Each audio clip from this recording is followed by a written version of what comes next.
It's history of the black family in the hood. You just touched on something. Tomorrow is the first day for Young Thug's trial. It starts tomorrow. Whose trial? Young Thug. Okay. They're using his speech, his hip-hop lyrics, to try to convict him. Right. What's your thoughts on that as a creative yourself? My love go out to him and his family, man. You know what I'm saying? I pray for strength for him, man.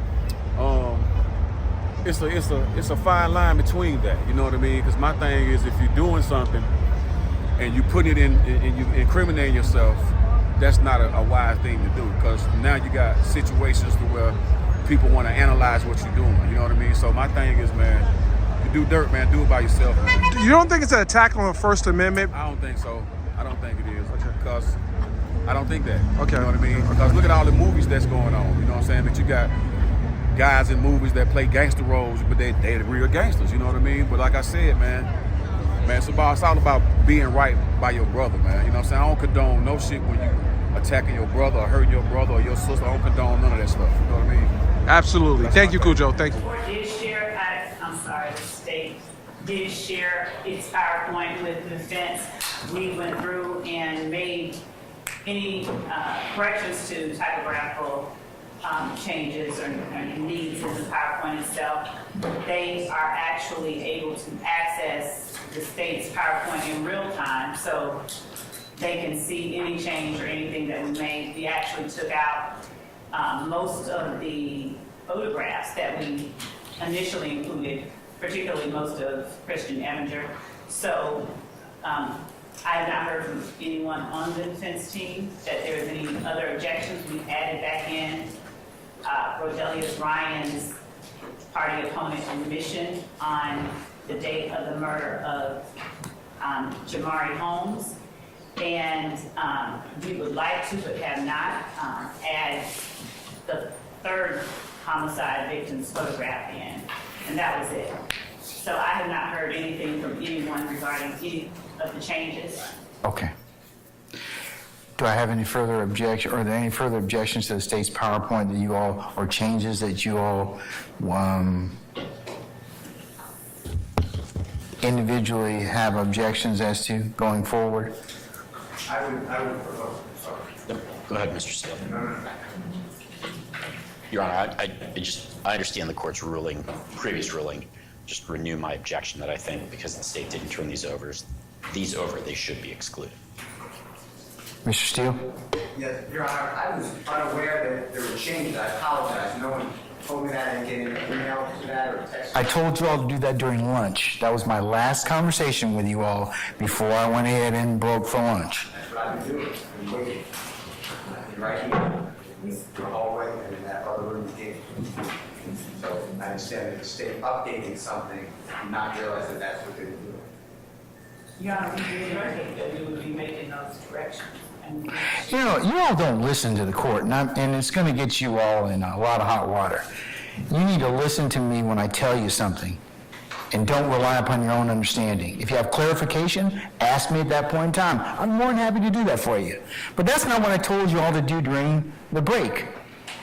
These jurors are waiting back there. We are dallying out here. So, you didn't follow my instructions, Mr. Steele. I mean, that's what I asked you all to do. I asked you all to share each. We're already behind to begin with. So,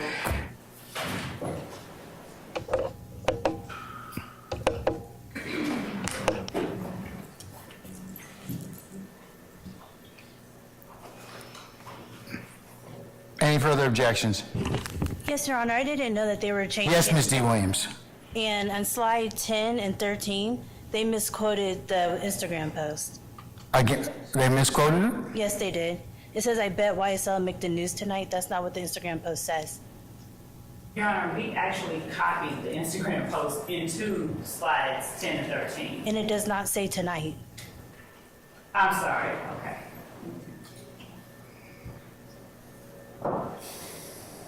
I will take out the word tonight. He's right. Anything further? Mr. Shard, did you rise to? Well, I'm just seeking clarification. I, on behalf of, I think, everyone in this back row, we're seeking clarification. Is the state saying that the same link that they sent earlier before the changes will now show an updated version? In fact, it does. It has on every other person's computer who has this PowerPoint, and at the appropriate time, we would, Mr. Sharp shared his PowerPoint. We were able to see it, and the state has objections to the argumentative slide in Mr. Sharp's PowerPoint that we would like to address before we're in front of the jury.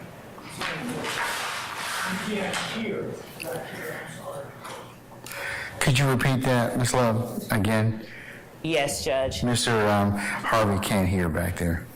So the state shared its PowerPoint with all parties, including other members of the state's team, and the other members of the state's team that have looked at the PowerPoint, they were able to see in real time the changes that are being made, as are anyone with the link that I shared with the defense earlier. Additionally, Mr. Sharp, over the lunch break, shared for the first time his PowerPoint and has included slides to which the state objects and has responded and told the court and Mr. Sharp that we object to.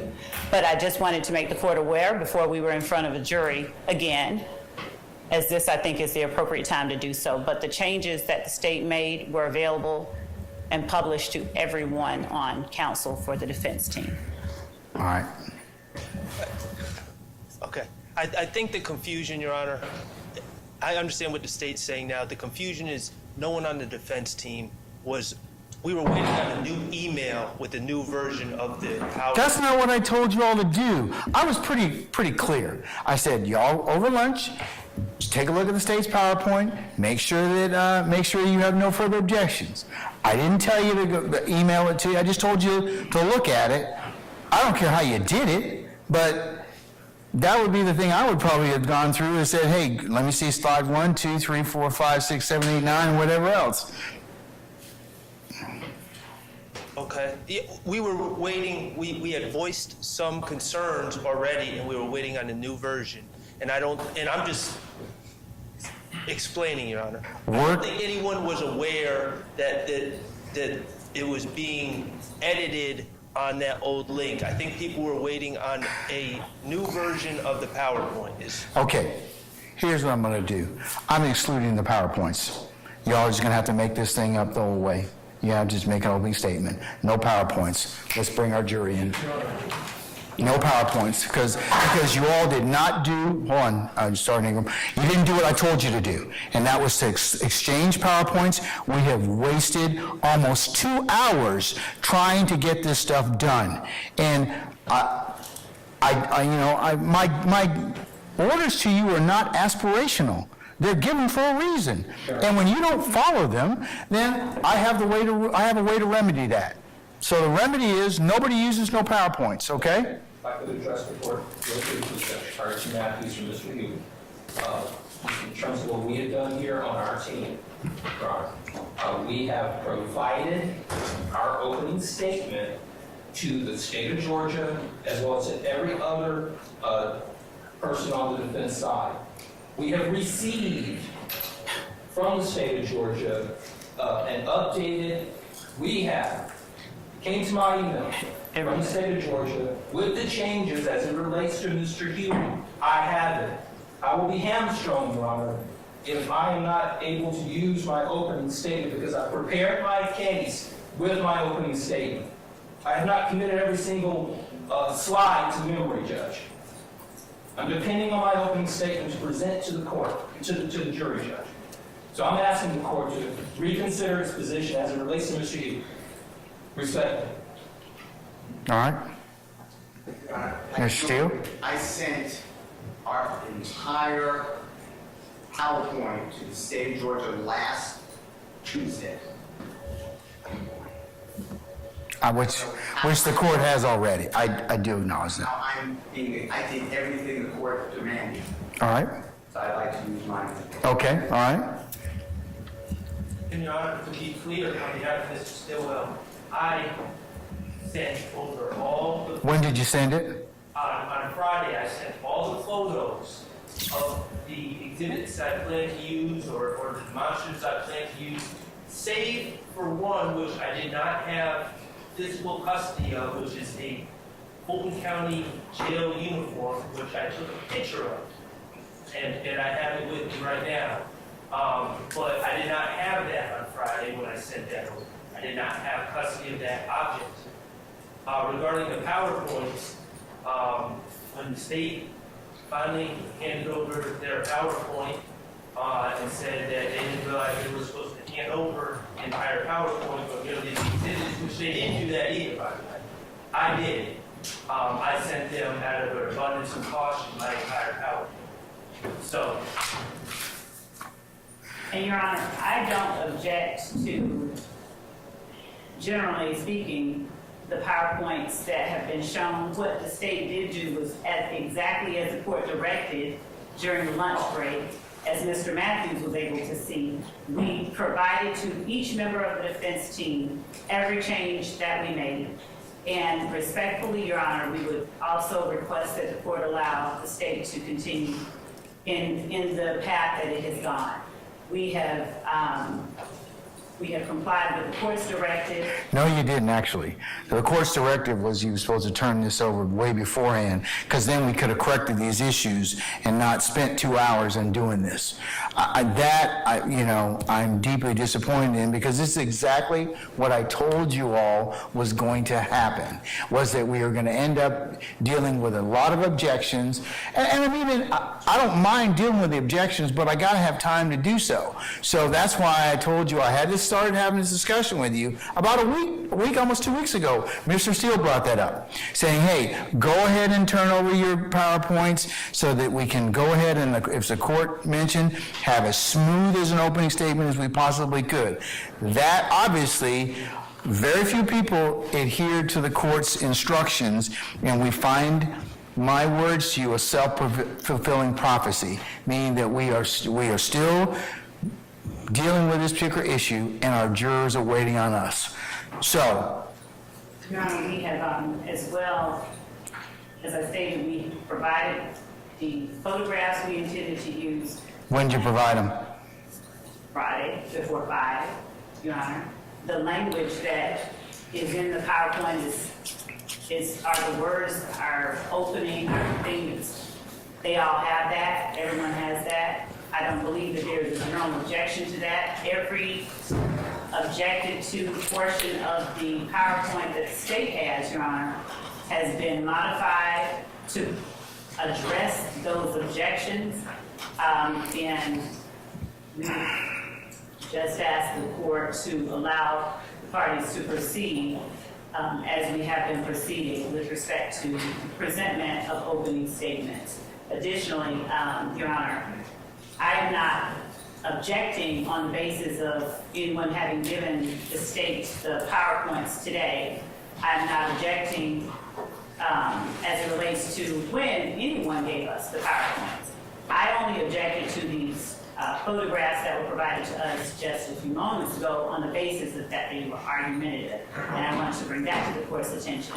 If the court decides that they stay in, even though they're argumentative, the state has, we can get past that quite easily. We would just ask that the court allow the parties to proceed as we have. Are you referring to the, I'm in possession of 2 emails with photographs, while I'll mark it as the next court exhibit in order. One of them is, it has the subject of the state objects to arguments contained in Shannon Stillwell slides below, and I have a couple of, it has like 3 slides. Yes. I'm going to mark that as the next court exhibit in order. Yes. Mr. Shart, why don't you believe this is objectionable? It would seem to me it's got pictures of a couple folks here at in our facility, and a picture that's probably more prejudicial than probative, and it has somebody that purports to be an inmate. So why wouldn't that be? I don't think, Your Honor. Yes. I don't believe. I'm not seeing the email. I see an email saying the state objects to use of these photographs during opening. It's got your 4 slides, state's key witnesses, Nicholas Robinson, and then Nicholas Robin, a.k.a. Spencer Wright. Those are 3 that I'm looking at. It's not showing that on my email. I'm seeing 2 pictures of jail. I got that one too, which I'll mark as the next court exhibit in order, and that's the 2 pictures that you referred to. And it has the state, subject matter is the state objects to the use of these photographs during opening. Could I see what we're talking about? Because I don't have it on my email. Sure. I'm not seeing it. Christina, can you mark these in the next court exhibits and then show them to Mr. Sharp? Councilors, you can approach and take a look at it.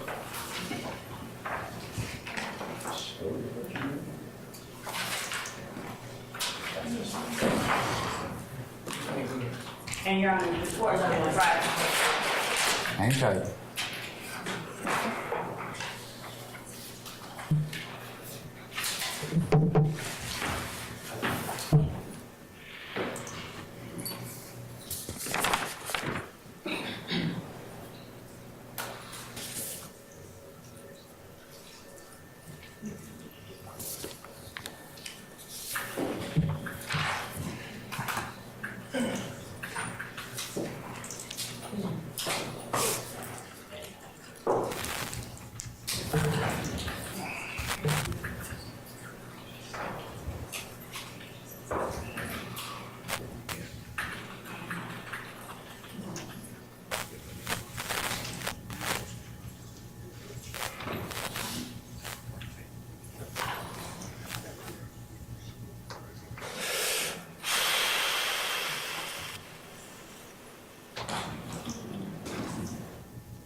Which one did you mark it as, so we can? I have, it's marked Exhibit 2. And, All right, courts 2? Or yes. Next court's exhibit in order, okay. All right. And I wasn't on that email, and that's fine. I just wanted you to, that's why I hadn't received it. So this case is going to involve, Objectionable. I'm allowed to preview the evidence that I believe that will come out. I not only believe, but I know that several of the witnesses in the case, which I'm going to discuss in opening, became involved in this case once they were in the Fulton County Jail. They were jail inmates, okay? Now, I'm allowed to preview the case in that way. To the extent, if the state has a particular argument or objection to one of the photos, then we can talk about that, but... Okay. Court does. Well, I can alter my... I mean... So what is it you want me to alter, Your Honor, to avoid? The picture, and if if the state doesn't have any objection to the, you saying anything about any other witnesses in custody, then, that's certainly within their purview. Well, the case law, as I understand it, allows us to preview the case and let the jurors know in advance that witnesses were in custody at the time they made statements. That is completely appropriate as under the law as I understand it. Now, if there's a problem with the pictures, as I said, Your Honor, I will remedy that. That's not a big deal. I think I would ask that you take the pictures out. Okay. Okay? That's fine. What about the argument in the pictures seem to be, and that would solve that issue. So what about the other issue about the slides? Well, they also said this Nicholas Robinson one. I'm not sure what their objection is. I will be letting the jury know, which will come out in evidence, that a man who claimed to be named Nicholas Robinson was arrested on October 19th, 2015. He's an important witness in this case. They will know, the evidence will show that he was interviewed by Detective Thorpe, and he gave his vantage point of where he was, and he told a story which involved the guilt of 5 people that are listed on this slide. And that evidence will come out at trial, and I don't see anything objectionable about this at all. All right, Ms. Love. Judge, I don't object to Mr. Sharp telling the jury the words that he has shared with the court. What I object to is the imagery that is depicted in the. You mean the person that's in a uniform as well as the purported condition of the jail in that lower one? Correct. That's a separate slide. That's a separate slide. These are two separate slides. I just want to make clear. These are two separate slides. So I'm saying that I'll take out the pictures.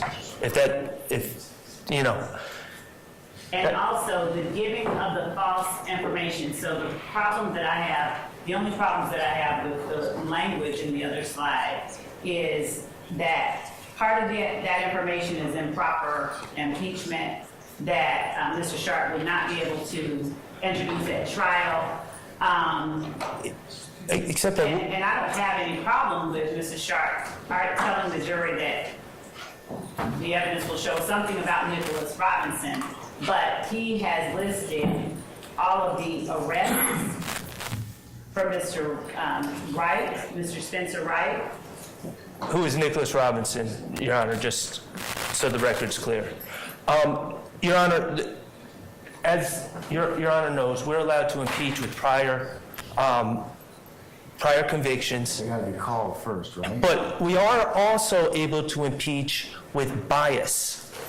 Okay, but And the fact that this gentleman was arrested, Your Honor, that's the central crux of this case, and it's something that the jurors need to be made alert and to look out for as this case is presented. The bottom line is Mr. Wright, who identified himself as Mr. Robinson, was arrested on felony charges and probation violations on 10/19/15. And then he reached out to APD and said he wanted to give information. And then he met with Detective Thorpe. Nothing I'm saying is incorrect. It's all accurate. It all would go to his bias and motive and reasons for coming forward. all right, so you're saying this is what he was arrested on the 15th? Right. On 10/19/15? Correct. Okay, all right. Okay. And quite honestly, off the top of my head, I don't know how those cases were resolved, but they were biased at the time that he made those Are statements. you saying that because the evidence will show that he then gave information against your client Yes. or involving your client? Yes. And Judge, I don't have a problem with him saying that Mr. Wright was in jail. I don't have a problem with him saying he had open charges. It is the listing of the specific ones that we objected to. I don't know why that's Because they are objection. not convictions, and that is not the proper method Yeah, to I would show agree with that. bias. So you can talk about, unless you get them in a proper format, yes, you can talk about if you have criminal charges, that would be appropriate.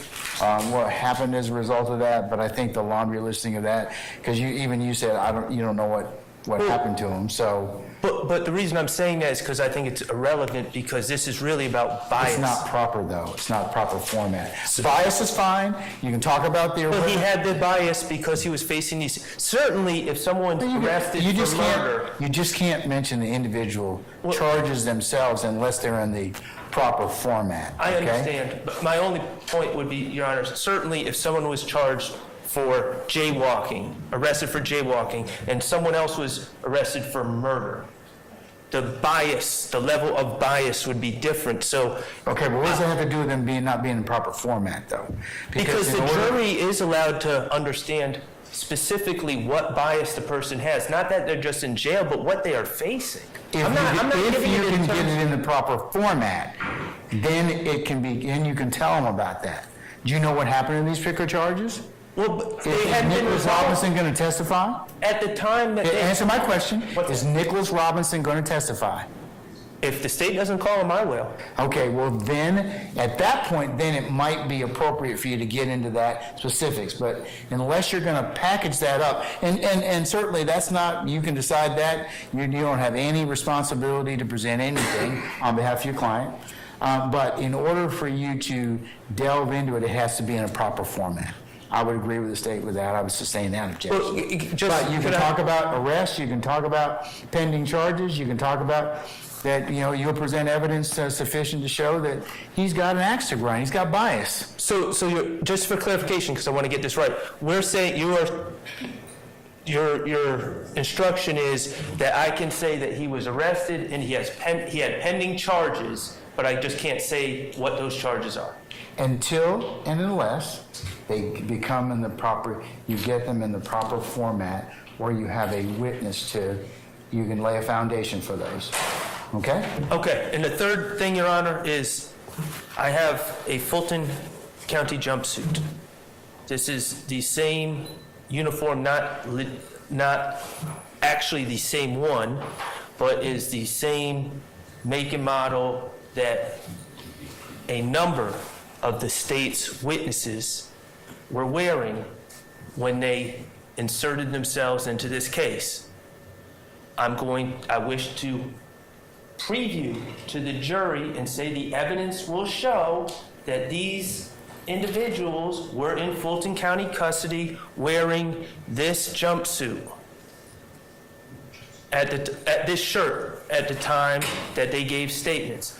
That's previewing the case. There's nothing objectionable about it. I'm not going to put it on. I'm not going to jump around the table. I'm not going to do anything with it. I'm just going to show them and say this is what they're wearing. All right. Madam? Judge, I think that is appropriate for argument, but I think that saying, and they can, certainly Mr. Sharp can tell the jury that the evidence will show they were in custody, all of that, but that, I would argue, would be more appropriate for a closing argument. And that is argumentative. I believe it is appropriate for a closing argument, but I think it's also appropriate for an opening argument, and I'm allowed to use demonstratives to try to get my point across to the jurors in a way that will stick in their mind, because we all know that they're going to be listening to 15 hours of or 10 hours of opening statements and 6, 9, whatever of testimony in this case. All right, I'm going to sustain that particular objection and also remove ask you to remove that picture of what purports to be I think it's a cell or something like that. So remove Yes. Yes. Remove the pictures. And lose that for the time being, the shirt for the time. Okay, and take off the specifics. Take off specifics, okay? All right. Thank you, Your Honor. All right. Hey, Your Honor, hold on one second. You did it. Oh. You did it.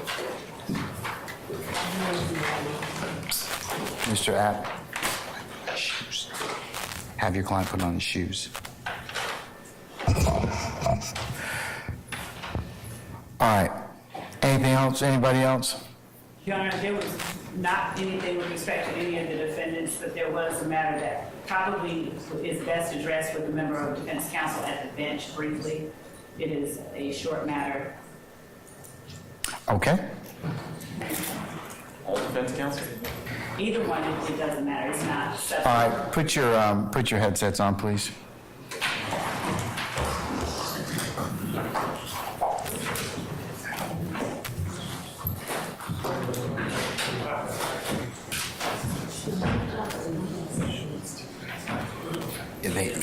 They have to also hold it.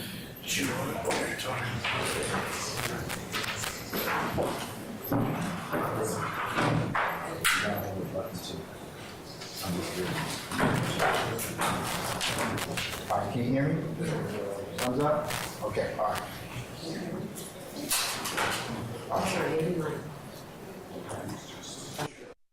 As long as we don't have any other issues? Thank you. Okay. Thank you, Your Honor. And I want to make certain no objections to Mr. Trent. Yes, Mr. Steele, what is it?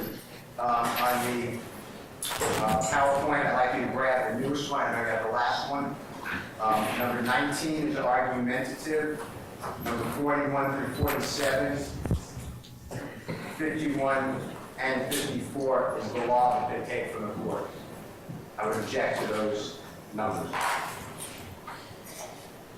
And Your Honor, I believe that the argument about the law was raised prior to lunch. Hold on. As it pertains to number 9, I'm going to mark the state's second PowerPoint as the next court exhibit in order. In terms of number 19, That is, We didn't chase the lyrics and solve the murder. We chased the murder and found the lyrics. Is that what you expect the evidence to show, madam? Yes, it is. All right, I'm going to overrule that objection. What's your next one, sir? 41. 41.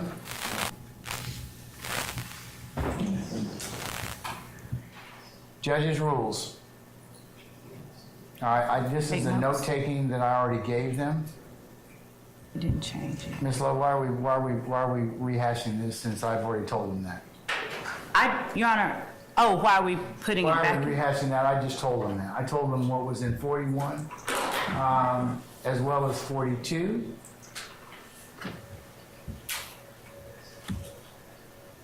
Your Honor, I can take them out. I don't mind. I was just, it's part of the opening that I wanted to emphasize, but I can take it out. I'll sustain it. You can tell. I mean, you can tell them that it's Okay. fine. I'll ask that you take out 41 and 42. So I sustain that objection, Mr. Steele. So what about 49, 43? Did you have an objection, sir? Correct. Your Honor, is the court directing me to take out the picture, or can I just take out the word "take notes"?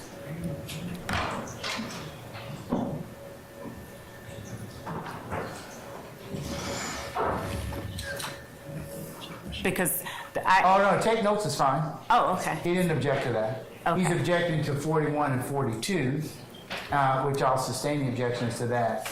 And then 43, let me look at it.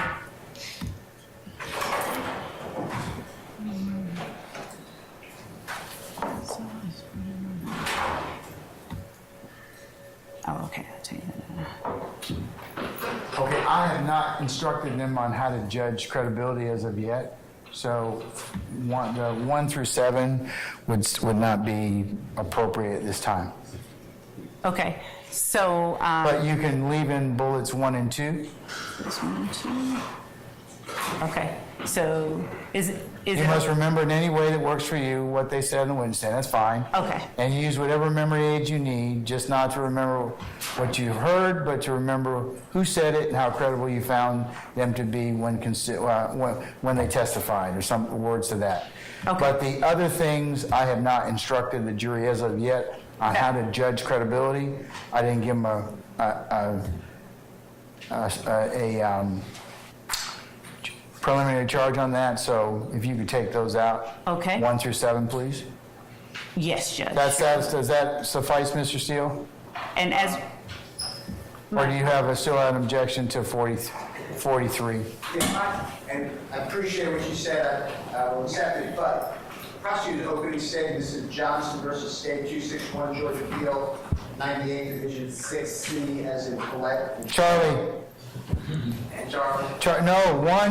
Just one, Charlie, okay? I know Colette. Just one. We gave you the military alphabet. It's on your desk. No, I haven't, and that's why I say and Charlie. I only want the military alphabet, okay? Colette is not live. I know. A very sweet lady, okay? All right. So. But it says the prosecutor's opening statement should be limited to what the prosecutor expects in evidence to prove a trial. So I don't see why the law is coming into their opening statement. That's my objection. I removed 41 and 42. For clarity's sake, Your Honor, I did and have been editing as the court has directed. So my 41, because I took out a whole slide, may be different. For clarity, the one that the court is referring to is 41. Is that the one where we are saying your assessment of a witness's credibility, blah, blah, blah, blah, blah, all of that? No transcripts in the jury room. Okay. I've already told them that too. So why don't you just do this? I can take that. Why don't you just your last slide can be take notes. And you can tell, I think that what you told them, what would be more than proper argument would be, hey, remember what the court told you, and take notes in a way that works best for you, and Okay. use whatever memory aids you need. And remember, that would be more than appropriate, and I think would not be objectionable. So I'm also taking out the one that says, please pay attention. Is that what the court has directed? Because I'm going to hit delete if it is. Yes, I would take that slide out, okay? Okay. Anything else? Can we call for our jurors now? Same thing. I think you ruled on 45 or the old 45. 45. I don't have the old 45 right here. They've gone through, the new one goes through 43, sir. Okay, as long as it's removed, then yes, I understand. Okay. Your Honor, and I want to make sure that we all have everything the same, so just to be absolutely certain, I'm going to share again with the court, because the numbers that I just heard the court reference. I have the new slideshow you sent me, which goes from 1 through, I'm sorry, 1 through, I didn't go down far enough. Okay, all right. The new slideshow goes 1 through 56. I took out And some, yeah. so I'm going to say take out 41, 42, 43.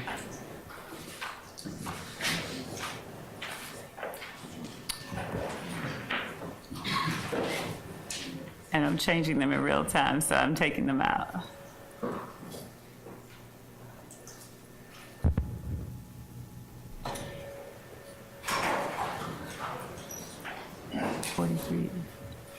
You need to take out 44. Okay. Is that the one that starts with judge's rules? No, please pay attention. You need to take out 41, 42, 43, 44, 45, I will leave in over objection.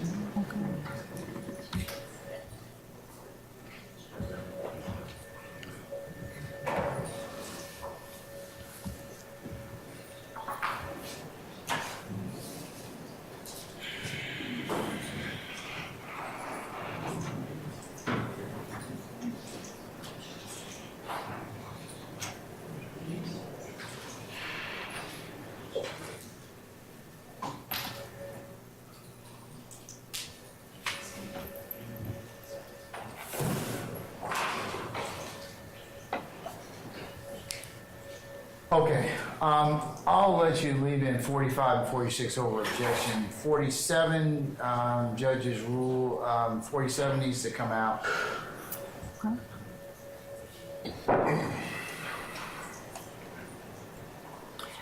So the one about with the finger pointing, that, Finger and the eyes are fine. okay.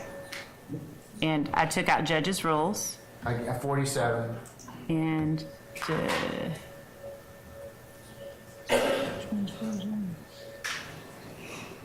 I think I've already taken out 47.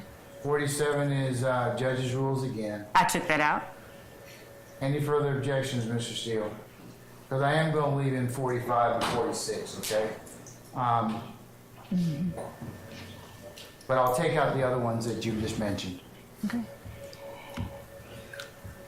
So, waiving my mistrial, thank you, sir. Say again?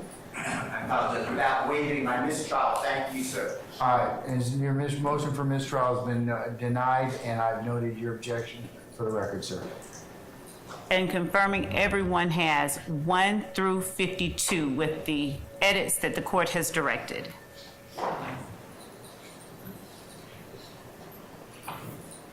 It's on the same old list, right? Yes, it is.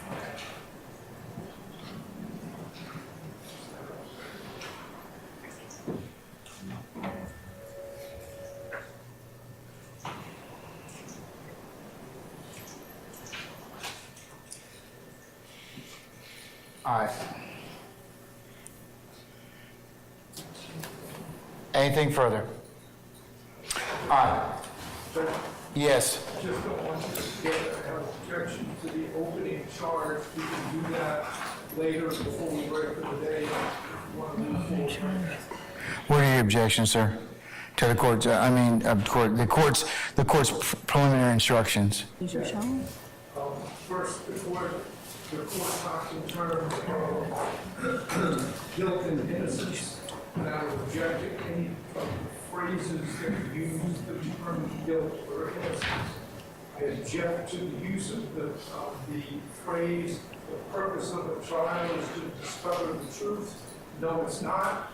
The purpose of a trial is to determine whether the state proves beyond a reasonable doubt the allegations in the indictment, so I will object to that. I object to the fact that the court, I believe, is going to allow the jury to frame questions to provide to the court. I was unaware that the court was going to... No, I'm probably not going to do that, Mr. Steele, but I mean, Mr. Harvey. I do that because that's part of the pattern charge, the pattern preliminary charge. And most of 9/10 of the time, they're not going to ask any questions. And if they do, I will then present that question to you all for your consideration, and I may or may not ask it. Okay, well, I have... But you've objected to it. I object to the process. Okay. Sixth Amendment. Anything else? State Constitution. No judge has that. Okay, all right. And I'll note your objections for purpose of the record, sir. Okay, all right, can we summon our jurors, please? I go ahead and share. Yeah, put up the last slide. I believe that was Mr. Ryan. Okay.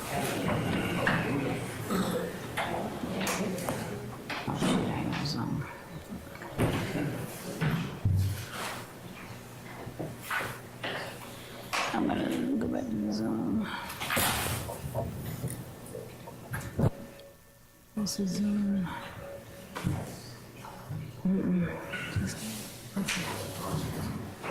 Did you just send it? Yeah. They're right. Has it come? Has it come? Okay. Yep.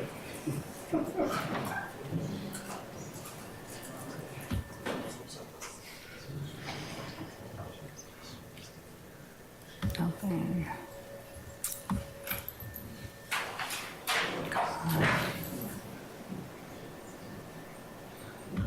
Just give me a second.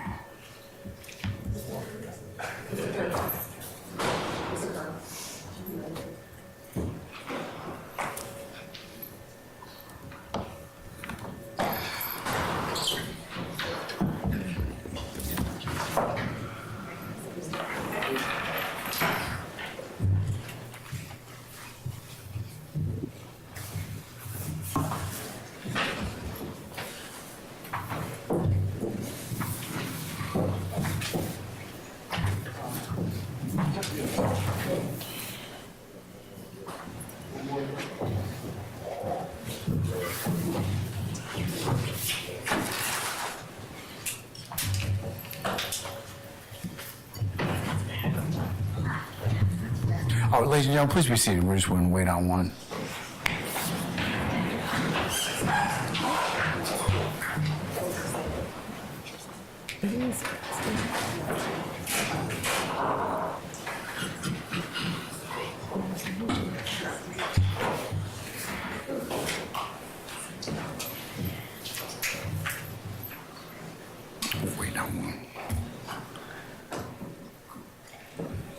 We're waiting on one juror, ladies and gentlemen. Just be at ease just a second, please.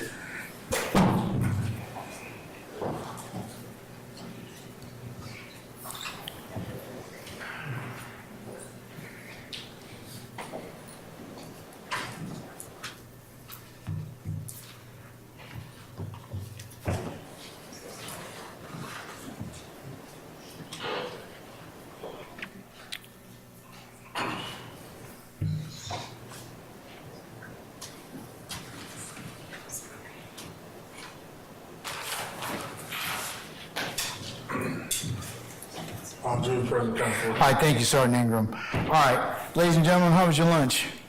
All right, good, good. Okay, ladies and gentlemen, before we go ahead and continue with the state's opening statement, I need to kind of just advise you of just something that was said to you earlier, okay? So with your patience, all right? I believe the state council earlier referred to some representation of the parties, and I just want to remind you two things. Remember that opening statements are not evidence, and that what the attorneys say is not evidence. And with that, Ms. Love, you can continue, okay? Thank you, Don. All right. And thank you, ladies and gentlemen of the jury. I like the court. I hope you all had a great lunch and can stay awake with me for just a few moments more. So where we left off, the crimes that the defendants are accused of committing in this case. You're going to have the indictment with you. It's going to go back. A listing of them includes the following: conspiracy to violate the Racketeer Influenced and Corrupt Organizations Act, murder, armed robbery, aggravated assault, possession of a firearm during the commission of a felony, possession of a firearm by a convicted felon, possession of a firearm by a first offender probationer, and death by receiving stolen firearms, among other things. This list is not exhaustive. You will have again with you the indictment, and you are to consider as the state met its burden. So breaking it down, the evidence is going to show that the defendants, when we say conspiracy, it's nothing elaborate. It's a legal term, which simply means the evidence is going to show that the defendants had an agreement. It will not be a written contract presented to you. There will not be a letter signed in blood by any of the defendants.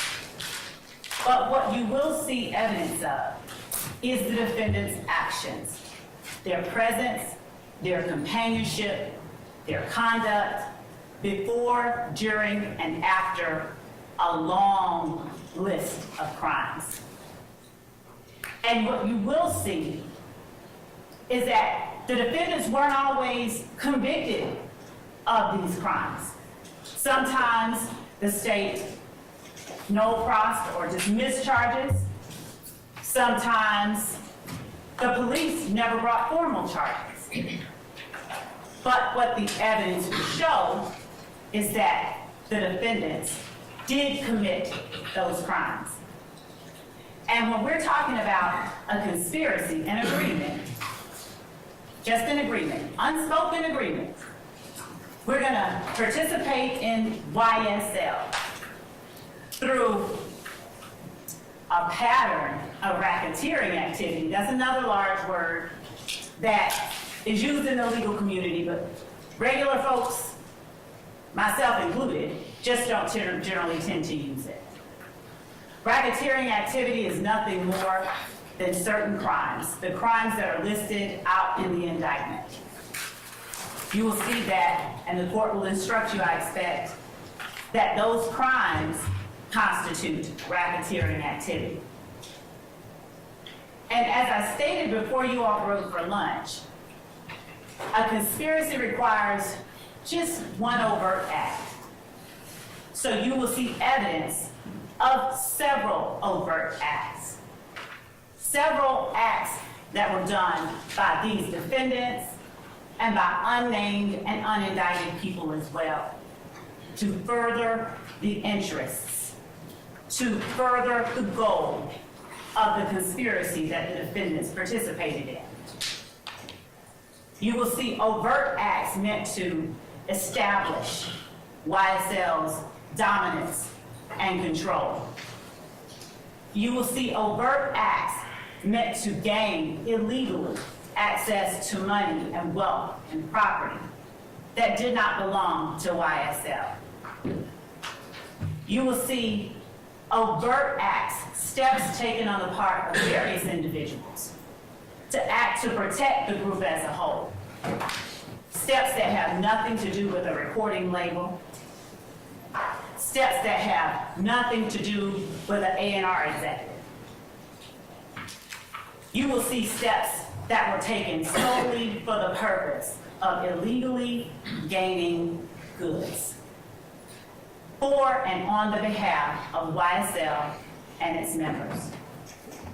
You will see steps taken by each of the defendants to protect the members of YSL, to establish the dominance and control of YSL. Nothing in what I expect the court will tell you, nothing in the evidence will suggest that any of the defendants had to be convicted of all of the overt acts in order for you to see that they actually had an agreement. The acts don't even have to be crimes. but they are. And that is how the state expects you will know that these defendants, they wanted to participate in this enterprise. They wanted to participate in this organization through these illegal acts. They wanted to obtain ill-gotten goods that they did not have a right to have, through robbery, through stealing, through drug sales, and the like. So we'll start off by looking at the defendants. 6 of them are at the table, and 6 of them are here for you all to decide, has the state proven its case? Rodelius Ryan. Rodelius Ryan is one of those people whose youth and life was swallowed up in the crater created by YSL in the Cleveland Avenue community. The evidence is going to show that in 2019, Rodelius Ryan was 15 years old. And that in February of 2019, Rodelius Ryan used female acquaintances to lure Jamari Holmes to a particular address here in Fulton County.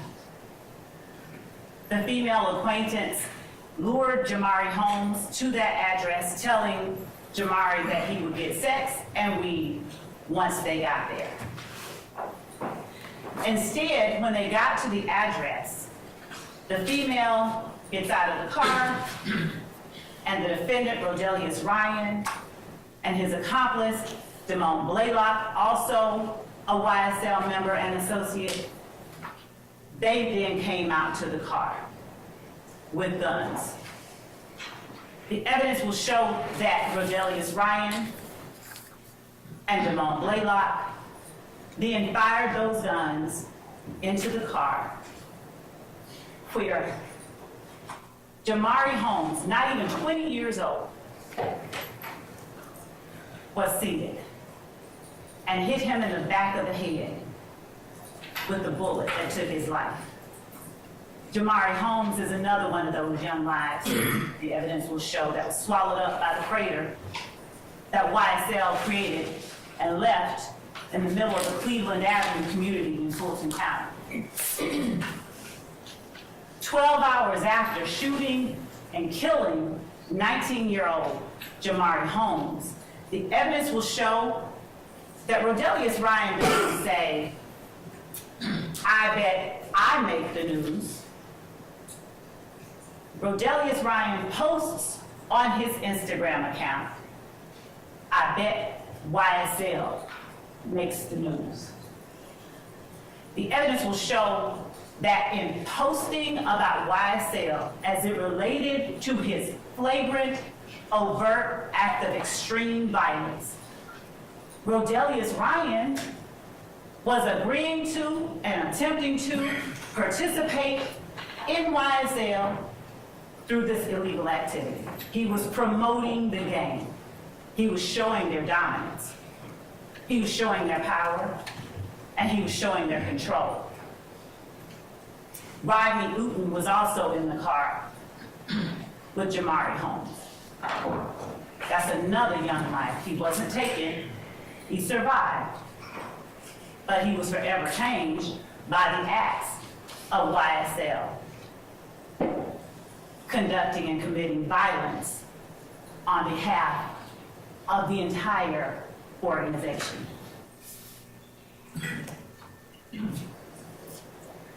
And in case it hasn't been lost on you, Rodelius Ryan's Instagram handle that he used, Slime Business Ride. Because as the evidence will show, slime is spoken and used to signify doing someone dirt. And Rodelius Ryan is proudly proclaiming his association with YSL as he talks about and as he promotes the gang itself. Rodelius Ryan's accomplice, another YSL member who's not here today, but who is a co-conspirator? What did he post after they killed Jamari Holmes? The evidence will show that Damone Blaylock didn't say friendship over females. He didn't say Blaylock over buddies. He said slime over sluts. Slime over sluts while posting a YSL gang hand sign with the caption slime over sluts, a green heart emoji, and a green snake emoji, which I expect the evidence will show are the common identifiers associated with YSL. They're the identifiers that they use to announce and project themselves to the rest of the world. And then, on February the 25th, 2019, Rodelius Ryan made another posting where he's flashing cash money on his Instagram page with the caption, "Fuck YFN." YFN being a rival criminal street gang. The evidence will show that none of this was a part of what anybody has to do to be a part of a record label. The evidence will show that these acts were done in furtherance of and to promote the goals of the enterprise, the criminal street gang that is Young Slime Life.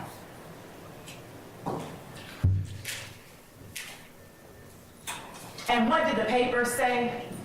15-year-old, they called Jamari Holmes a known gang member, but the evidence is going to show that that's not who he was to the people who cared about him most.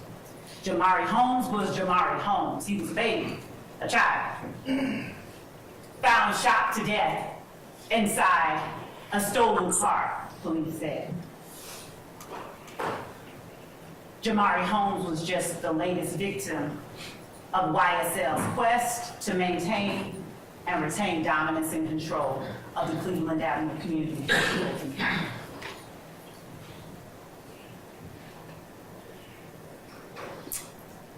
Again, Rodelius Ryan didn't post, "I bet I make the news." He said, "I bet YSL makes the news." Marquavius Huey, he's also on trial for you to determine whether the state has met its burden of proving he committed the acts that are listed in this indictment. Marquavius Huey showed his agreement to participate in the activities of YSL through a pattern of racketeering activity. He showed his willingness to commit acts on behalf of the gang through his actions. The stolen handgun he had, that was the property of Jeremy Smith.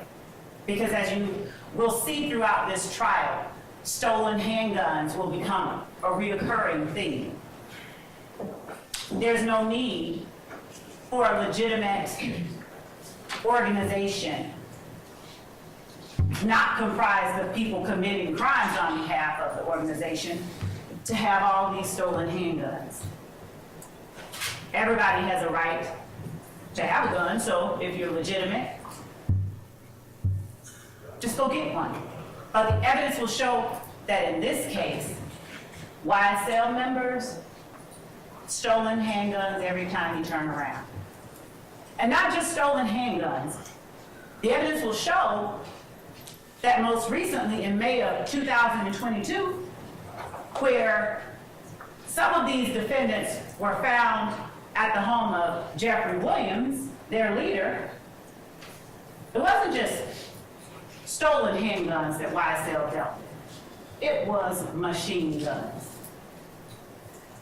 You'll hear evidence that at the home of Jeffrey Williams, in addition to the pharmacy full of drugs, that there is a gun with a switch that allows, with one trigger pull, 10 times more bullets to come out at a time than if you just had a regular gun.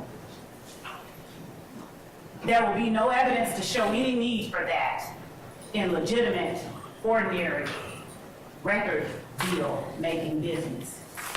The evidence will show that the existence of those dangerous weapons like the machine gun, the stolen firearms, those things are all evidence of these defendants' conspiracy. Those things are all evidence of the existence of the enterprise known as YSL, whose goal it is to maintain and retain dominance, control, and ill-gotten gains. Marquavius Huey, on April the 26th of 2019, further showed by his actions, showed his agreement to participate in YSL through a pattern of racketeering activity, illegal activity. When he took the property, jewelry, money, and a debit card of Dewan Maynard by use of a firearm. Dewan Maynard, another life affected by this crater created by YSL in the middle of the Cleveland Avenue community. Marquavius Huey showed his agreement to participate in this enterprise when he struck Maynard in the face with that gun that he used to take Mr. Maynard's belongings. Marquavius Huey hijacked on October 1st of 2020 a Buick LaCrosse from yet another victim of YSL's violence, Gary Holloman, by force in violation of the law. Mr. Holloman has since passed away, not from that incident. So he won't be here to tell you what he was feeling and how he was able to tell the police who it was that committed this armed robbery. What you will hear evidence of is the extraction from Marquavius Huey's phone, where he's planning the armed robbery, where he set up with Mr. Holloman a ruse so that he could have the opportunity, along with another uncharged, unfound individual, so he could have the opportunity to put a gun in Mr. Holloman's face and rob him. What Marquavius Huey did was kind of slimy, the evidence will show. He told Mr. Holloman, hey, your nephew in the Fulton County Jail, Tinquarius Mender, he needs some money on his books. So he wants me to meet with you to get money to put on his books. So Mr. Holloman, because he loves his nephew, and any friend of his nephew coming to him that way is legit, right? The evidence will show that Mr. Holloman arrives intending to meet the person so that he could give to them the money for his nephew. And to his shock and horror, he's met with the butt of a gun, two people, one with a long gun, one with a handgun, demanding his money. And that day, as the evidence will show, Mr. Holloman wasn't the only person affected by the violence perpetuated every day by YSL. Delmisha Coppage, she just happened to be on scene. She just happened to be right there conversing with and talking to Mr. Holloman when the defendant and his accomplice came up, held him at gunpoint, and demanded their belongings. You'll hear how they directed Delmisha Coppage to just sit on the ground, just give me your stuff. You'll hear how they robbed Delmisha Coppage at gunpoint. The evidence is going to show Mr. Huey's tight relationship with their leader, Jeffrey Williams. The evidence will show that Mr. Huey on various occasions, checked in with, reached out to Mr. Williams to see, hey, I got this stolen item. You want first dibs on it?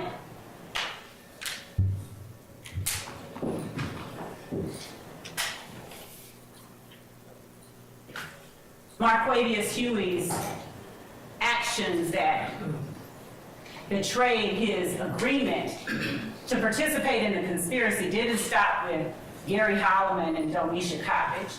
The evidence will show that in November of 2020, he made terroristic threats towards Justice Woodard after Woodard told Mr. Huey she'd see him in court. He said, "You will die if you put the police on me."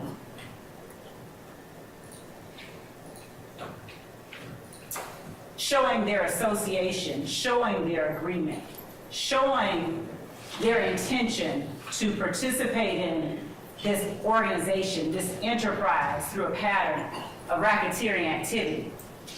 The evidence will show that while fellow associate Tinquarius Mender was an inmate at the Fulton County Jail, Mr. Mender, Mr. Huey, and Mr. Williams conducted a recorded video call wherein Mender relays he needed something and Williams pointed to Mr. Huey to take care of it, and then flashed Mender the YSL sign. You see, it's not a crime to flash a YSL sign. The evidence is going to show it's not a crime to participate in a video call.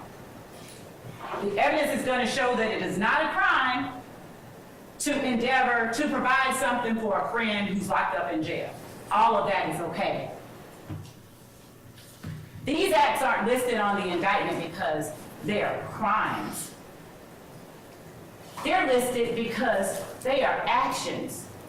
Actions that the legalese for is overt acts that reflect each of these defendants' tacit or unspoken agreement to participate in this enterprise through a pattern of racketeering activity, to be a part of this group, to gain ill-gotten goods through crimes listed in this indictment.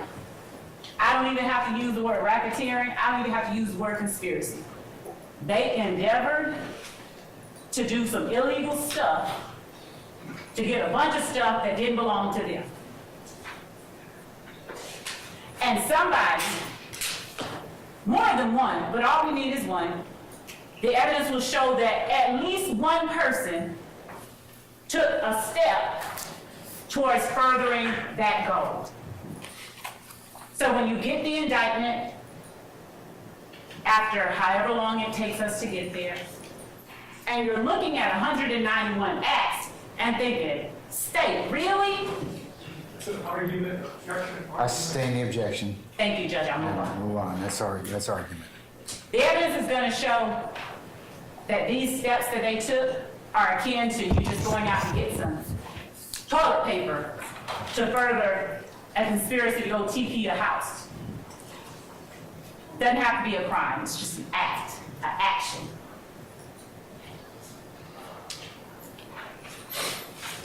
The evidence is going to show that the defendant Jeffrey Williams' words and actions also betray his participation in the conspiracy. I expect that you will hear from a YSL associate and member at trial that the defendant Jeffrey Williams rented a car, notwithstanding that Jeffrey Williams had his own cars, but he rented a car which happened to be a silver Infiniti sedan that other YSL members, among them Diamante Kendrick and Shannon Stillwell, used when they openly and notoriously gunned down Donovan Thomas on January the 10th of 2015. The evidence will show that after that horrific act, I expect yet another YSL associate will come in here and tell you that Jeffrey Williams paid them money, gave them money to go to Miami and lay low in the wake of the Donovan Thomas murder. Later that month, on January the 26th of 2015, Demikion Garlington, who isn't before you for your consideration today, but who is in fact a YSL associate and co-conspirator of these defendants, he posted a video of the defendant Jeffrey Williams looking into the camera and saying these words. So, a nigga lied to their mama, lied to their kids, lied to their brothers and sisters, and then get right into the courtroom and tell the God's honest truth. Don't get it. Y'all need to get fucking killed, bro. That's from me and YSL. The defendant's words tell you that there is an enterprise. The defendant's words establish his willingness and agreement to participate in this enterprise through illegal activities. He didn't say that's for me. He said that's for me and YSL. And as the evidence will show, that's akin to him saying that's for me and my pack.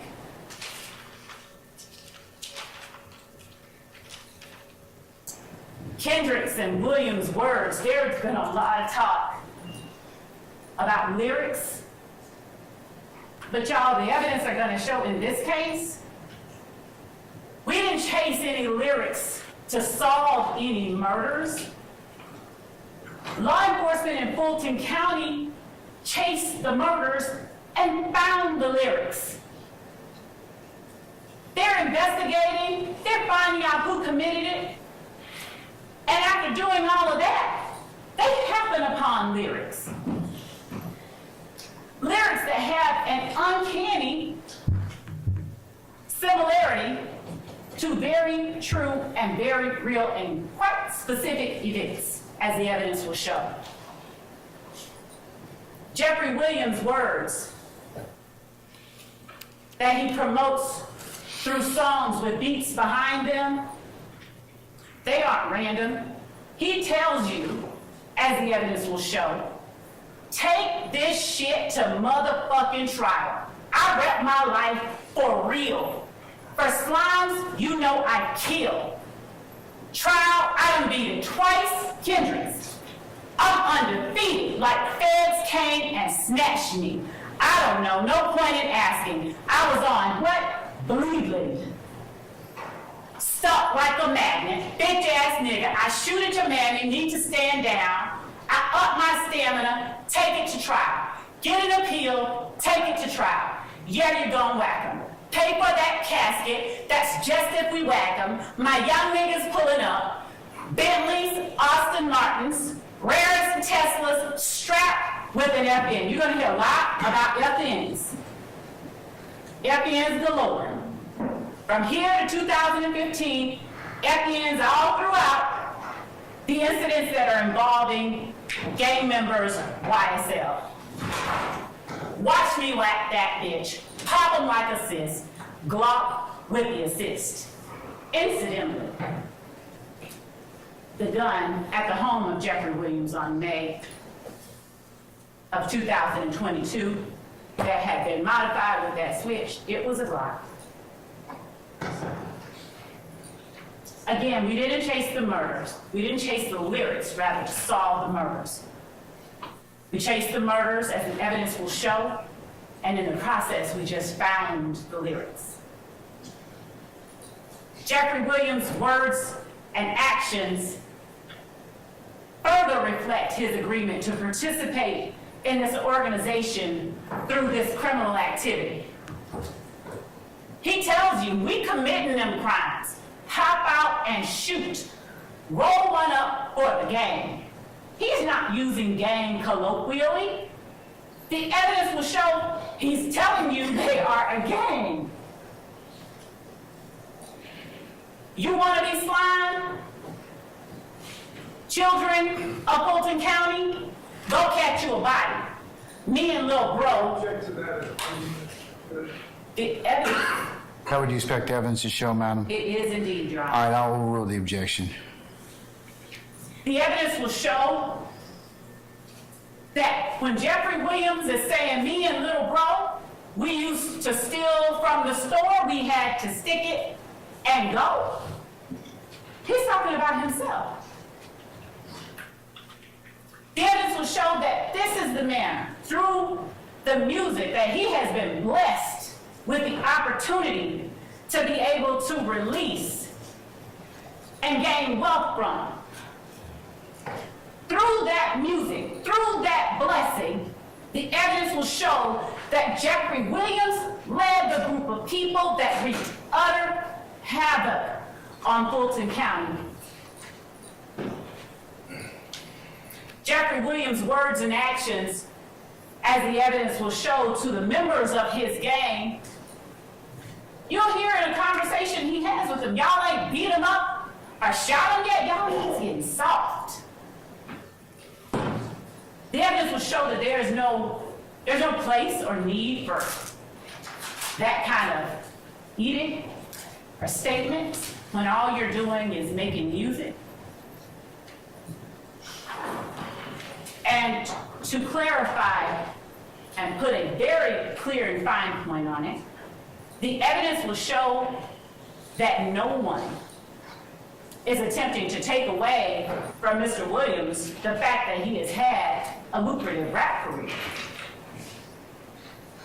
The evidence is simply being put before you to show that he is guilty of committing the crimes that are laid out in this indictment. That he and his fellow YSL gang members and associates on trial before you now agreed to participate in this organization through the illicit, illegal activity listed in this indictment. And that they further committed all the other crimes listed in the indictment beyond count one. Because as you'll see, count one consists of 191 overt acts. Acts that aren't all crimes, they're just acts. But counts 2 through 65, the ones that have these defendants' names on them, are the ones you're here to evaluate whether or not the state has proven.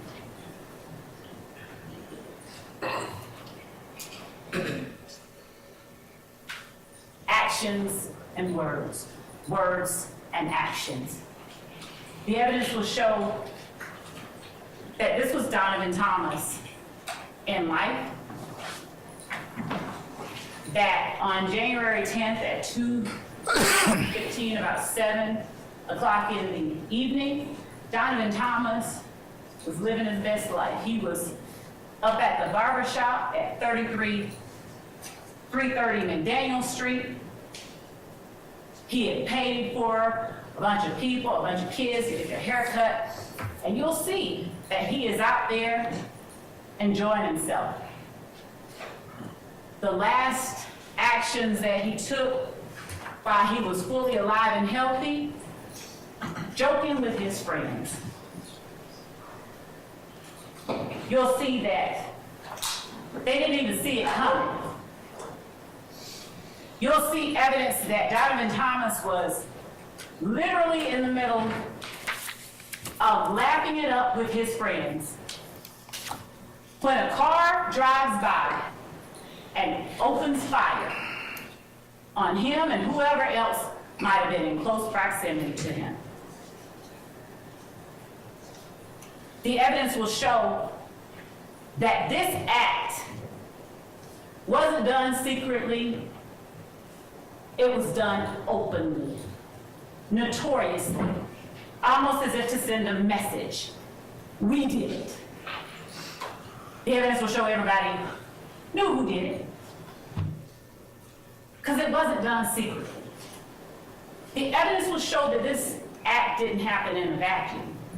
There were things that led up to it. An argument at Club Crucial or Club Brucial,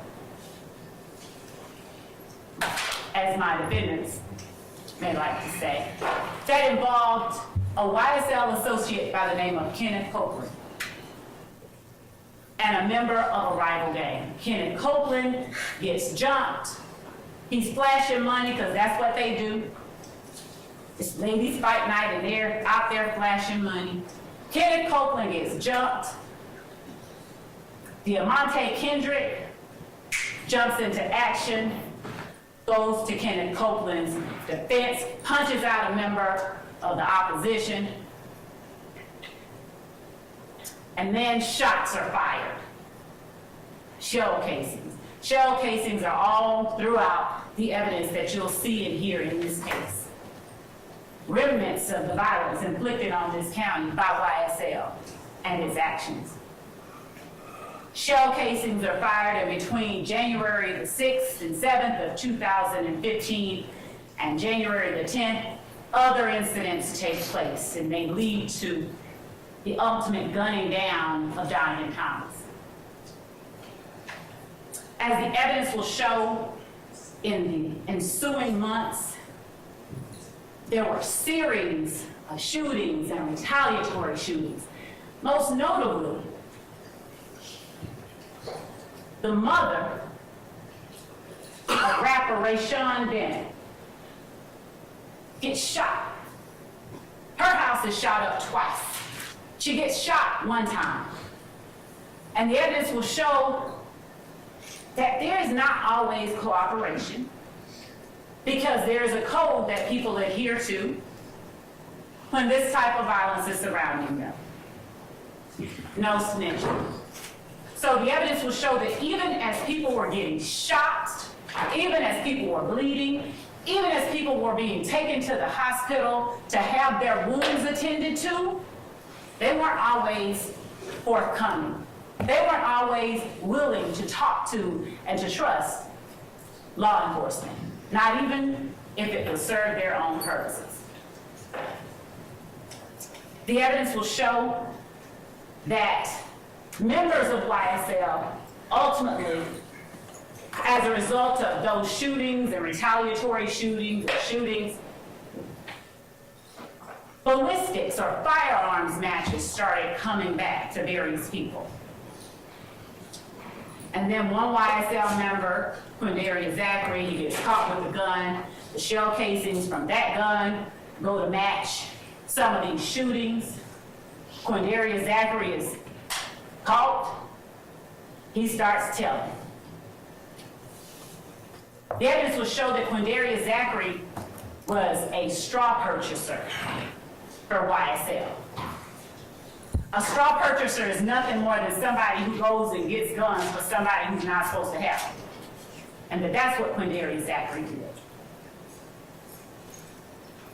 Firearms found in the hands of Kenneth Copeland led to further revelations to the police and law enforcement.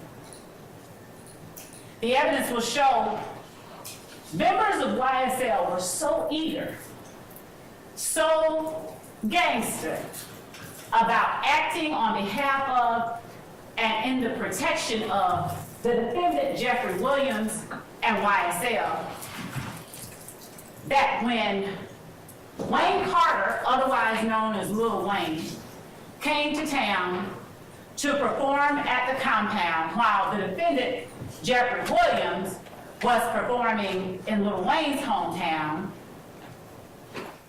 according to word from the people that talked, getting booed at the time, members of YSL show up at the compound, locked and loaded with guns.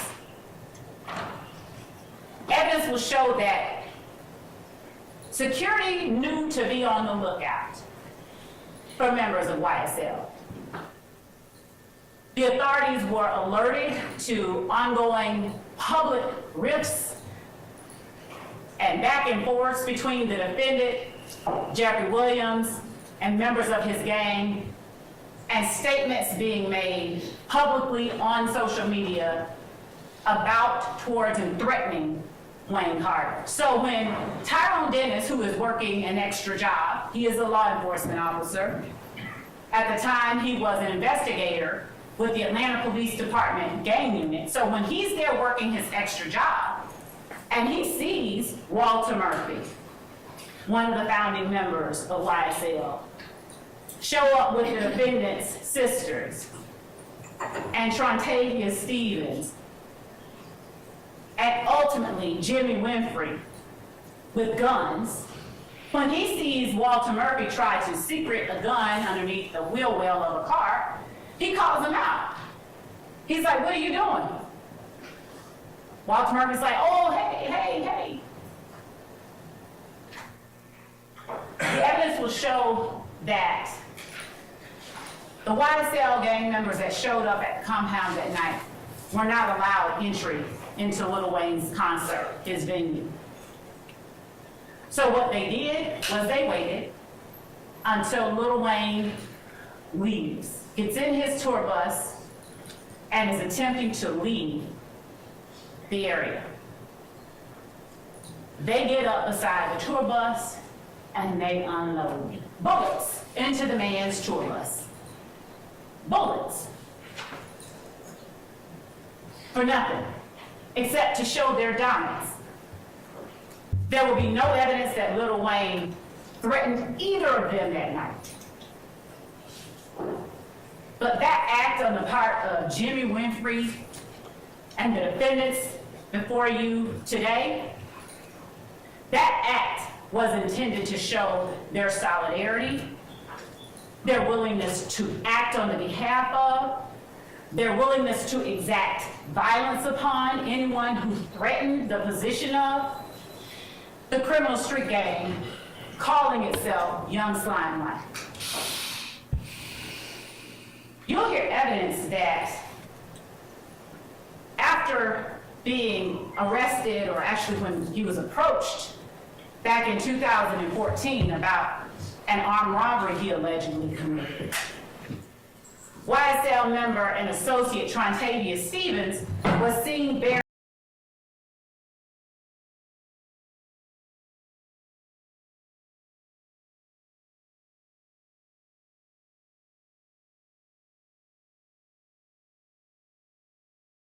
and Detective Mark Belknap inquired of him, "What's that?"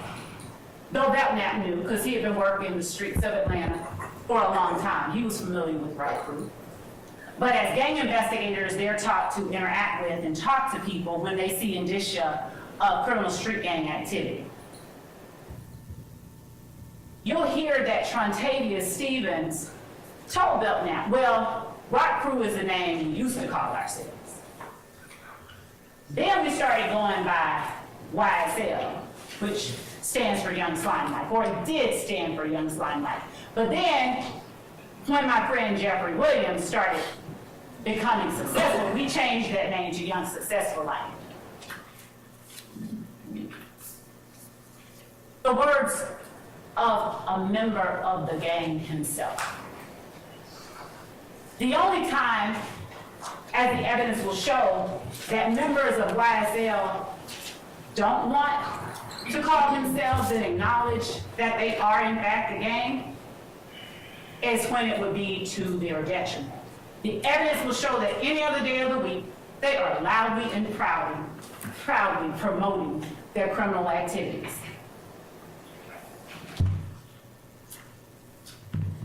Donovan Thomas, he was driving this Chevrolet Tahoe the night he was gunned down. The evidence will show that this location here is the barbershop right up from the Texaco at the corner of McDaniel and Northside Drive in Atlanta, Fulton County. We asked you during voir dire, you heard us say, how many of you are familiar with this area? This is that area.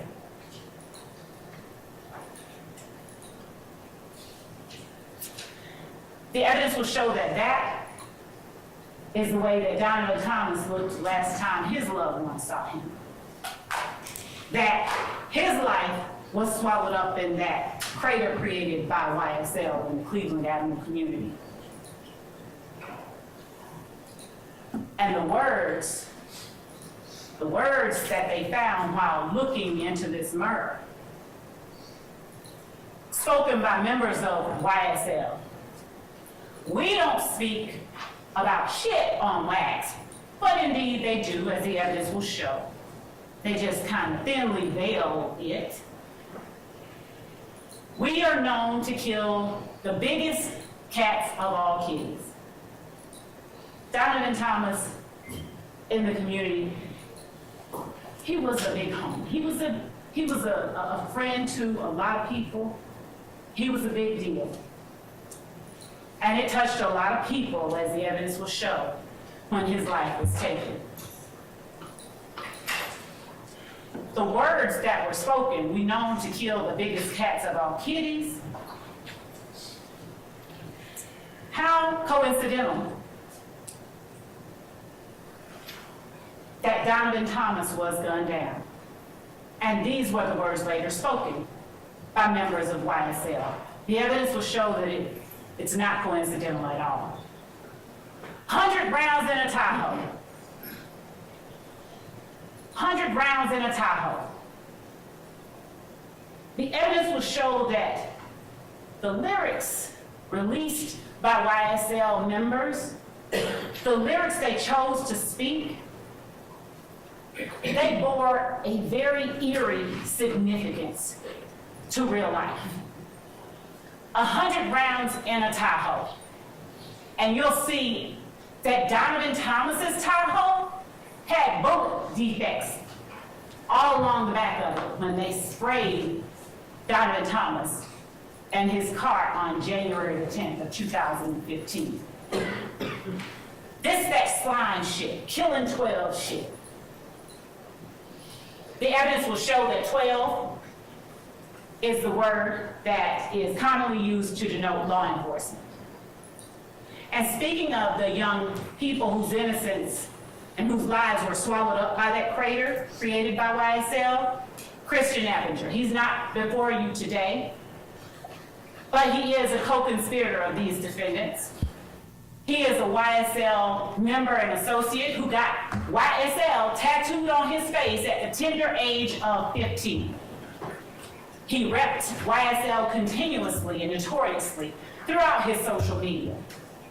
The evidence will show that at the age of 16, he, along with an accomplice, robbed a young woman by the name of Taravia Hill at gunpoint in front of her child.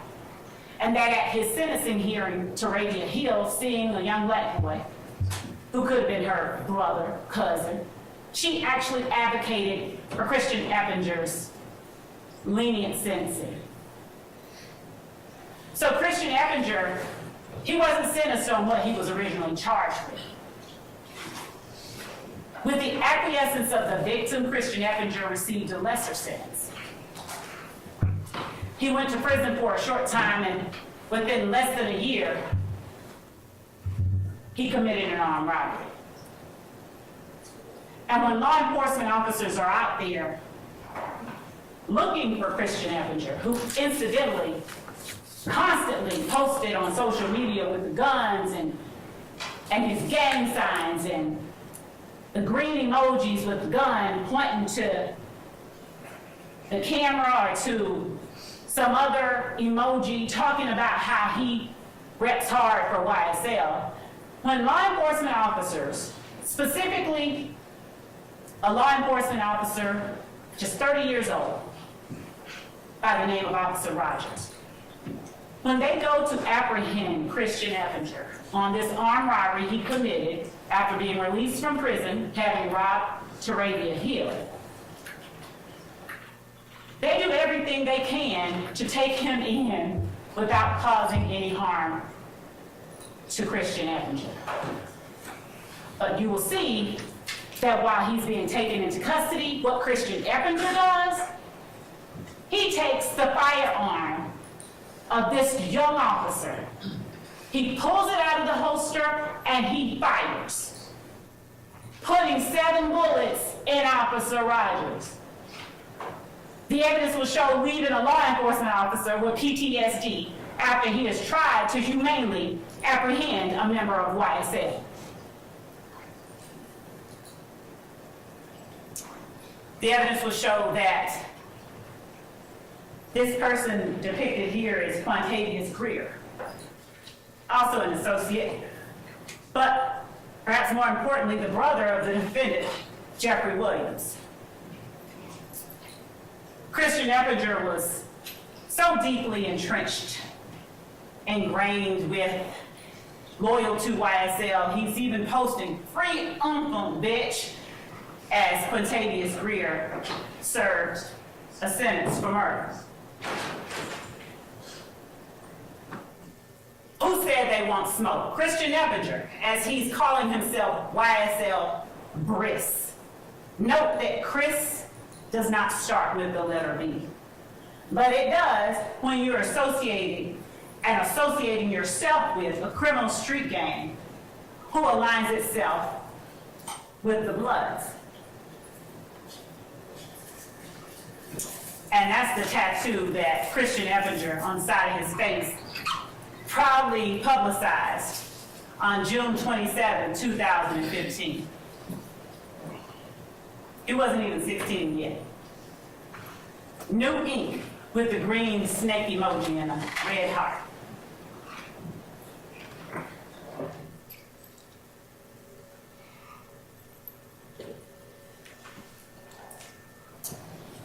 The evidence will show that though you'll hear over and over the names of the 6 people on trial before you today, that the 6 people on trial before you are not the people who were most viciously affected by the acts of this criminal street gang. The evidence will show how far members of YSL are and were willing to go to act immediately on behalf of each other. Dexter Montgomery, minding his business, happened to drive in just a little too closely behind another YSL associate, who then phoned up the gang who was posted up at the trap house.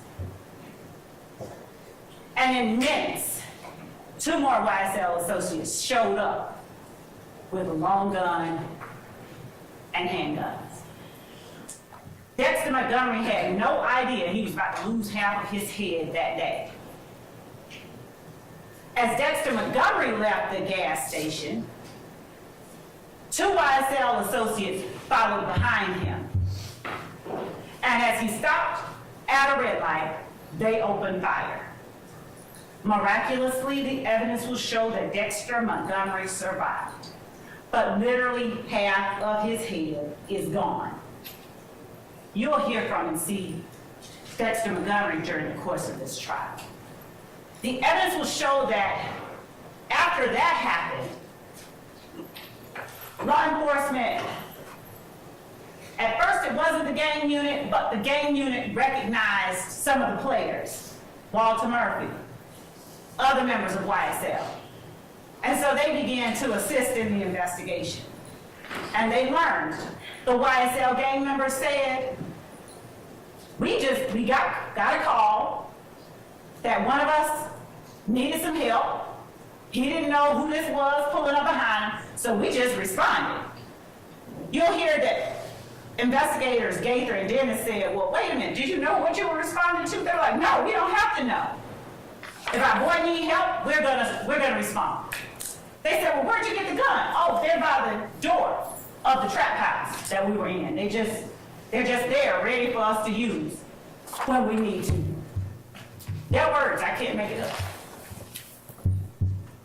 The evidence will show that actions of YSL gang members and associates on behalf of their leader when they felt someone disrespected Jeffrey Williams or any other member of their pack, they made threats. Not quiet, whispered threats, loud, public threats with wide, vivid displays of firearms. We're not going back and forth. This about to be some Biggie and Tupac shit and shooting up Wayne Carter's tour bus. the evidence will show that all of those actions, they're not elements of the offenses that are charged in the indictment. We don't have to show those things in order for you to find them guilty, but the evidence will show that those things prove the existence of the conspiracy, of the agreement itself. The agreement on the part of these defendants and other charged and uncharged co-conspirators to be a part of this organization known as Young Slime Life through a pattern of this illegal activity outlined in the indictment.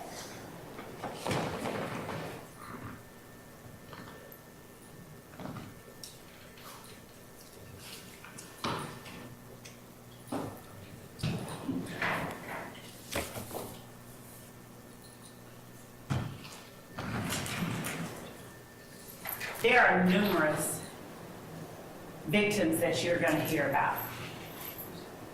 Shannon Stillwell is another defendant who is before you, being accused of various crimes in this indictment. Shannon Stillwell is alleged by one of his own crew, by another YSL, two other YSL members, to have been one of the gunmen who took the life of Donovan Thomas. The evidence will show that Shannon Stillwell was arrested. He was arrested after some investigation by the Atlanta Police Department.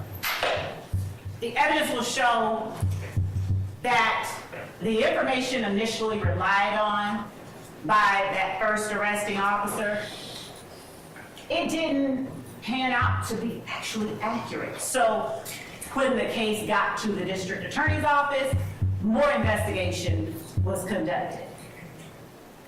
The evidence will show that the office didn't just take the word of the person who originally identified certain people as having committed the murder of Donovan Thomas.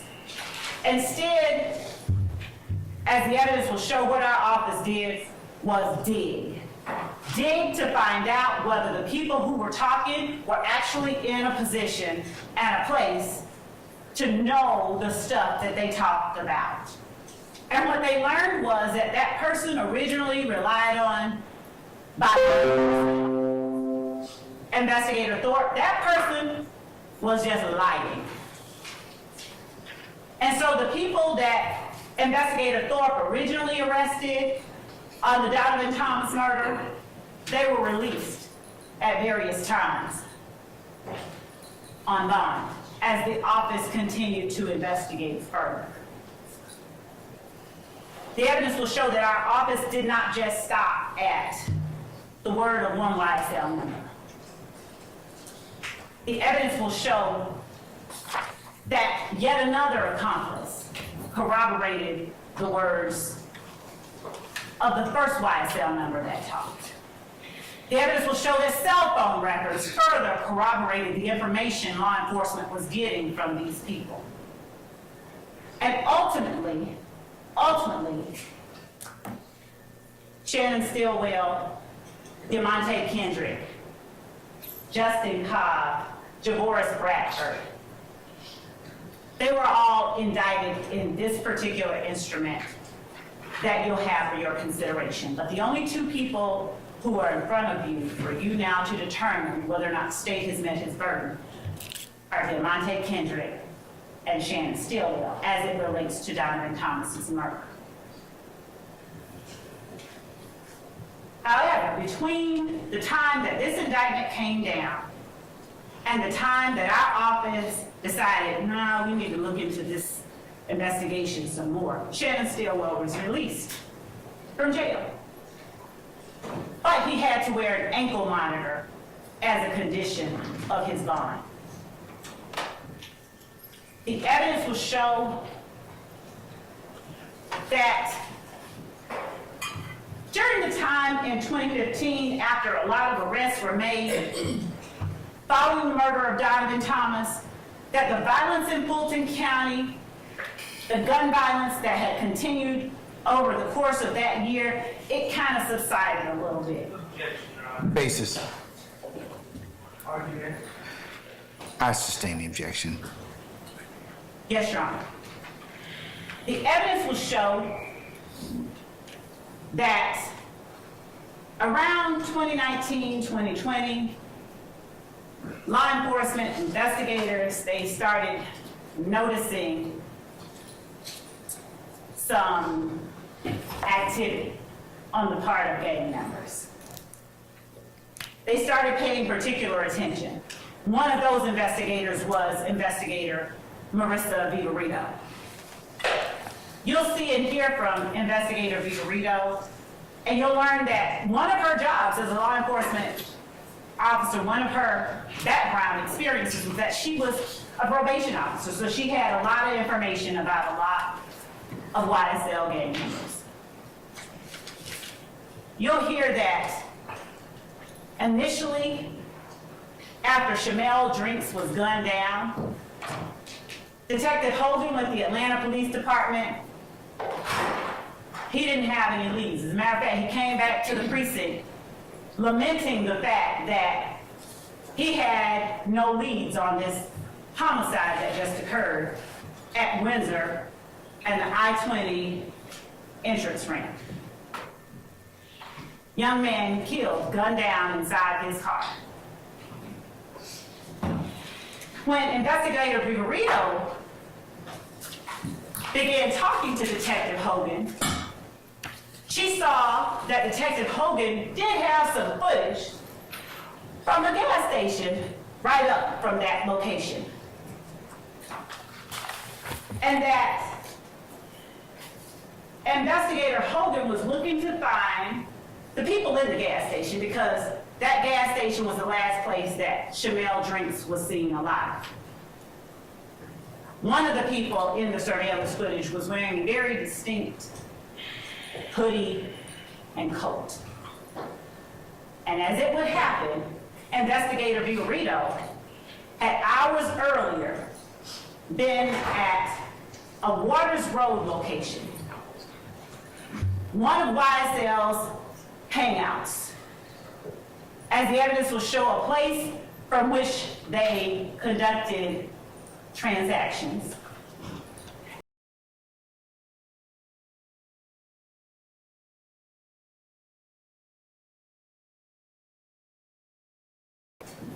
And other members of YSL in the same outfit he was seen in the surveillance video on at the time Shamel Drinks was inside the gas station.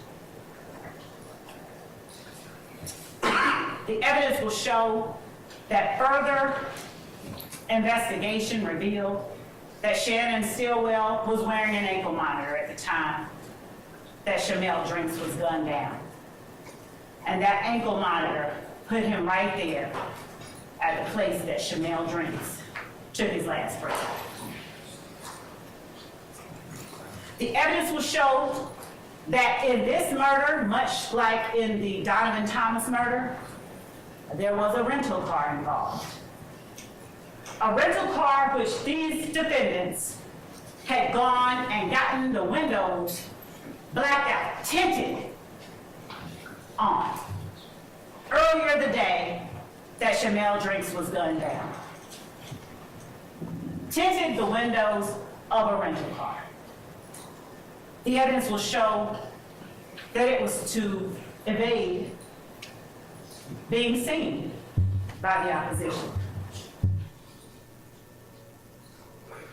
The evidence will show that as a result of all of this violence and activity, during the midst of it all, investigator Vivarito had secured a wiretap for Demekion Garlington, YSL gang member and associate. She was able to listen and detect hours of the goings-on of the enterprise. She learned throughout the course of her own investigation and during her time looking into YSL A rival gang member, Rayshawn Bennett, ended up at the Fulton County Jail at the same time YSL gang member Jaden Meyer was there.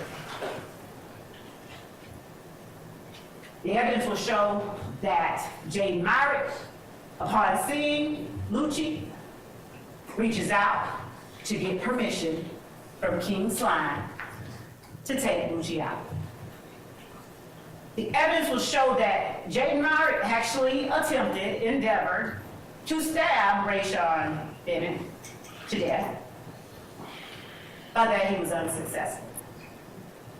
The evidence will further show that Jaden Meyer wasn't the only one reaching out to this defendant, Jeffrey Williams, for permission to commit a homicide.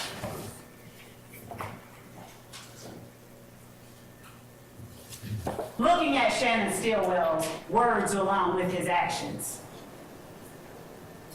happening upon the lyrics while trying to solve the murder, the evidence will show that law enforcement found one nugget spoken by Shannon Stillwell. "I just beat a murder rap.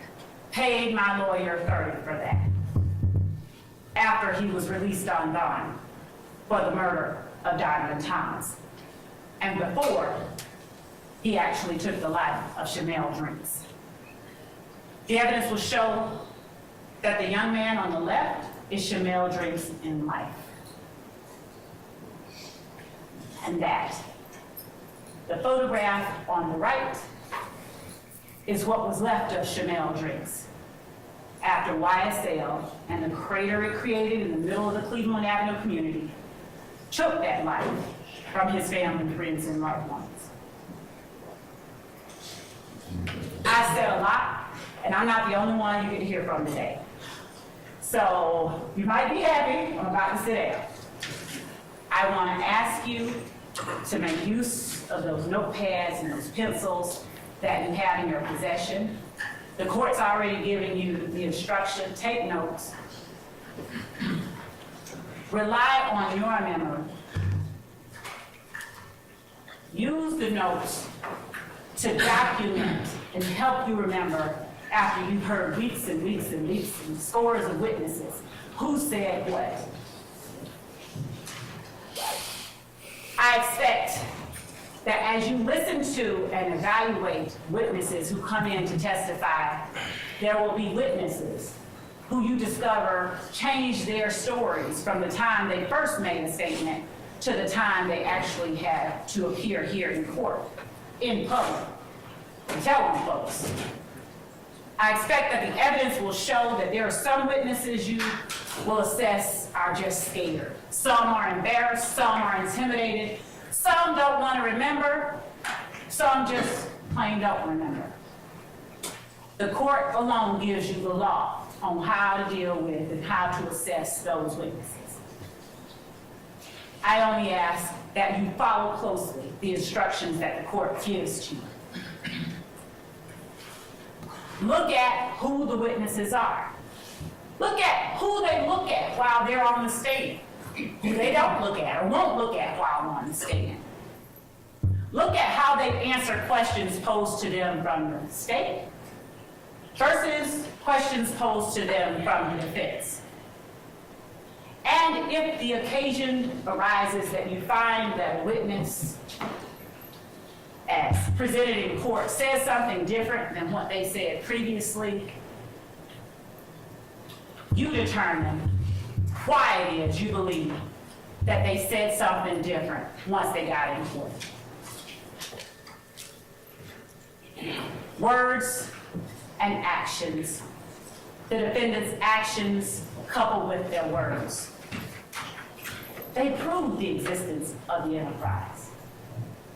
Their actions and their words, the evidence will show, proves their agreement to participate in this enterprise through these illegal activities outlined in the indictment.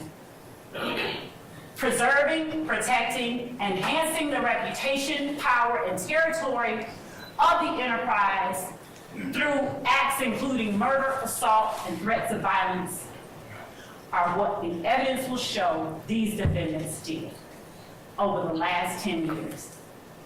The evidence will show that the violence didn't stop in 2015. Preserving, protecting, and enhancing the reputation, power, territory of the enterprise by the posting of messages, images, videos, and songs demonstrating their allegiance to the enterprise and willingness to engage in violence on its behalf are what you'll see evidence of over the course of the next several weeks. Maintaining armed individuals, ready and willing to preserve, protect, and enhance the reputation, power, and territory of the enterprise through the use of violence. It's what the witnesses and the evidence you will see proves to you. Obtaining money and other property through illegal activities like robbery, theft, and illegal drug sales and distribution. And obstructing law enforcement, killing 12 shit. Investigations and court proceedings through witness intimidation and attacks upon law enforcement officers. You'll see it for yourself. The children whose innocence this organization claimed as its own. And in the end, the evidence is going to show you that YSL is a RICO enterprise, nothing fancy about it. The evidence is going to show you that it's also a criminal street gang. Those two are not mutually exclusive. That these defendants participated in this enterprise in a way that had nothing at all to do with the record label, except maybe their actions as reflected in their songs made their music more real and perhaps more appealing to somebody. The evidence will show that the defendants, they talk about YSL while they talk about the crimes they committed. And while they talk about the crimes they're going to commit, you'll see that this evidence proves that YSL is a criminal organization. The defendants have been associating together for many years, committing crimes together against the general public, against rival gang members, as the evidence will show, against law enforcement, and against each other. The evidence will show they agreed, they willingly participated in these activities.